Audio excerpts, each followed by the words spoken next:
राणी ता माप ओलांडून लक्ष्मीच्या पावलाने आत ये.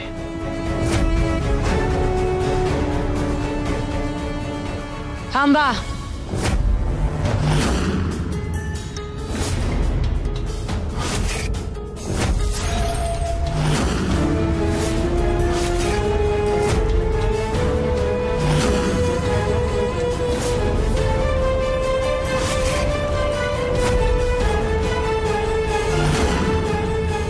की पांढऱ्या पायाची माझ्या घरचा उंबरा ओलांडणार नाही.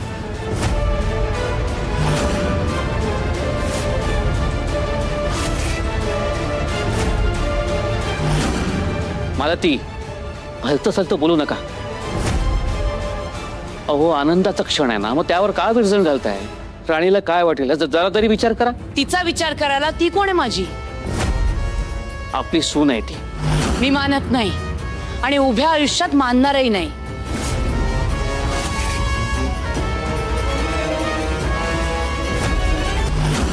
हे बघा तुम्ही मला आता कुणाचं काही ऐकायचं नाहीये. कारण ज्यावेळी मी ओरडून ओरडून सांगत होते हे लग्न मला मान्य नाही, तेव्हा ना तुम्ही माझं ऐकलत ना इंद्राणी. हिला लग्न करून या दारापर्यंत आणण्याचा निर्णय घेतलात ना तुम्ही. मग आता घरात घ्यायचं का नाही हा निर्णय माझा असेल. आणि काहीही झालं तरी मी या मुलीला माझ्या घरात येऊ देणार नाही. चांगल्या प्रसंगी का हट्ट करताय तुम्ही? अहो देवाब्राह्मणाच्या साक्षीनं राणी आणि इंद्राचं लग्न झालंय आणि ते तुम्हालाही मान्य करावं लागेल. मी माझ्या निर्णयावर ठाम आहे.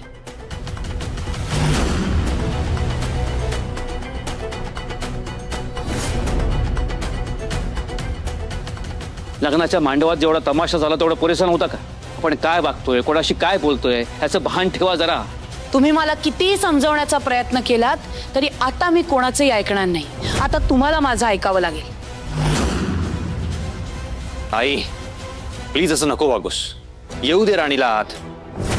त्या मांडवात तू माझं ऐकलं होतंस का? नाही ना.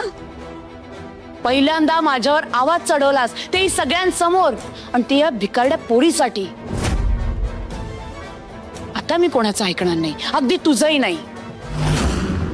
अहो नका वेडेपणा करू असा.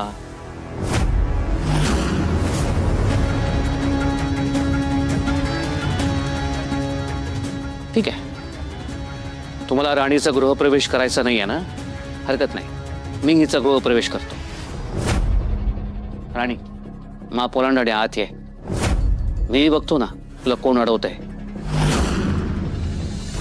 आणि नको विचार करू जास्त. मी कुटुंब प्रमुख आहे. हे माझं घर आहे. तुमचं लग्न मला तिला मान्य नसलं तरी ते मला मान्य आहे आणि मी तुला सून म्हणून स्वीकारलंय.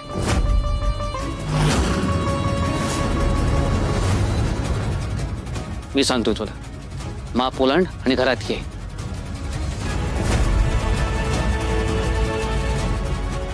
राणी माप ओलांड.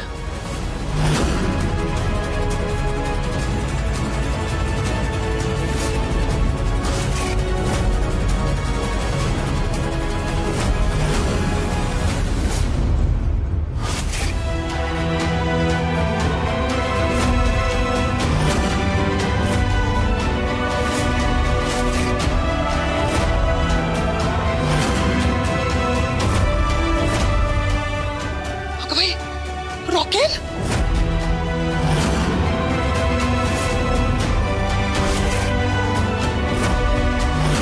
आता जर हिला घरात घेतलं तर मी स्वतःला संपवून टाकेन.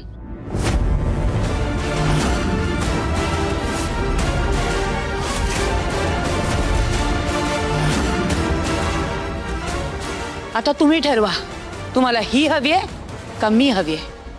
हे अति होतंय मला ती. मला माझा संयम सोडायला लावू नका. तुम्हाला हा काय पोरखेळ वाटलाय? राणी आणि इंद्राचं लग्न झालंय, तुम्ही का मान्य करत नाही आहात?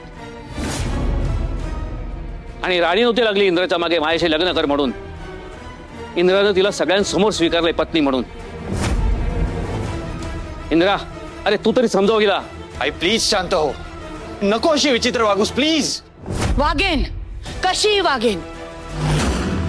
आता मला कुणी अडवण्याचा प्रयत्न सुद्धा करू नका. तुम्हाला सगळ्यांना माझा त्रास होतोय ना, मग नका येऊ माझ्यामध्ये, म्हणजे आपोआपच मी तुमच्यातनं निघून जाईन. मालती काय चाललंय हे? त्यामुळे सगळं ताबडतोब नाही थांबणार. हे तोवर नाही थांबणार जोवर ही परत निघून जात नाही. माझ्या मुलाला मी हिच्याशी संसार करताना नाही बघू शकत.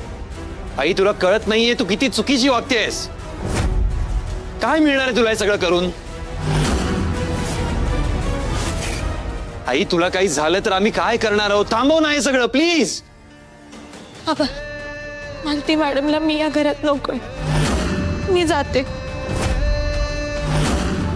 बाबा, पण त्यांच्या जीवाला काही होऊ देऊ नका. हेच तर हवंय तिला, म्हणून सगळं करते की. आई ऐक माझं, ती माझीच पहिले बाजूला टाक. हिला एक पाऊलही पुढे टाकू नकोस. आता मी तेव्हाच थांबेन जेव्हा ही मुलगी माझ्या नजरेसमोरून जाईल. आता एकतर ही इथून जाईल, नाहीतर मी जाईन तुमच्या आयुष्यातून कायमची.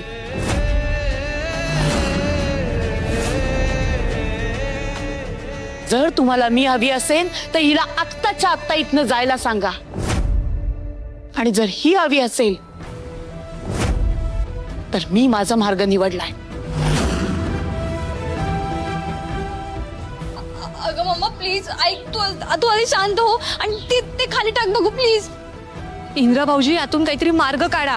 अहो मालती आईला काही झालं तर, म्हणून मी म्हणत होते तुम्ही हे लग्न करू नका. अहो काकी, राणी वाईट मुलगी नाहीये, तिला एकदा संधी तरी द्या. मालती, अगं काय आहे हे? असं वागणं शोभतं का सांग बघू. आता हा हट्ट सोडून दे ग. हट्टीपणा मी करत नाहीये वहिनी, हट्टीपणा या दोघांनी केलाय, आणि आता त्याचे परिणाम भोगायला तयार राहा.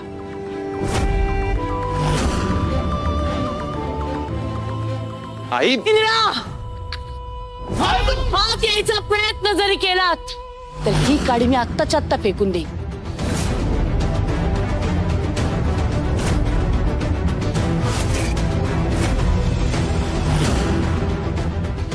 आई तू का ऐकत नाहीयेस? काय मिळणार आहे तुला हे सगळं करून सांग? तुला काय मिळालं माझ्या विरोधात जाऊन? आज मला या घरात माझी किंमत कळाली. तुम्हाला सगळ्यांनाही राणी या घरात आलेली हवी ना? ठीक आहे.